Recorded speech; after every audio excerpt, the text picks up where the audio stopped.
रविंदर शर्मा का कहना है कि हमने इलेक्शन कमीशन से वफ्द से मुलाकात की। उन्होंने कहा कि कांग्रेस पार्टी ने वादी में तरजीही बुनियादों पर इंतखाबात कराने की बात रखी है।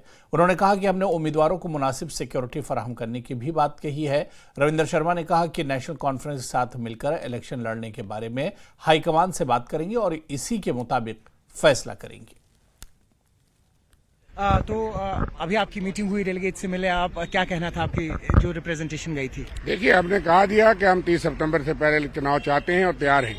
और दूसरा कह दिया कि हालात जो खराब हुए हैं उसमें सिक्योरिटी वोटर्स की, वर्कर्स की और लीडरों की निश्चित की जाए, क्योंकि ओपोजिशन लीडर्स के साथ सिक्योरिटी में यहाँ इंसाफ नहीं है।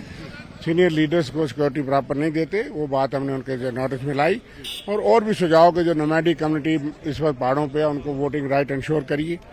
और तमाम पोलिंग स्टेशन और लोगों को दूर पोलिंग स्टेशन पे चलना पड़ता है, वो सुझाव अपने इलेक्शन कमीशन को बता दिए। उन्होंने सुना, पेशेंटली सुना, और हमें लगता है कि चुनाव होने चाहिए और होंगे। और एक आखिरी सवाल ये बताइए कि आप अलायंस में लड़ेंगे या इंडिया अलायंस में कांग्रेस के साथ? देखिए, ये सवाल तो फैसला होगा। अभी हमारी मीटिंग भी है दिल्ली में, इन पर चर्चा चलती रहेगी।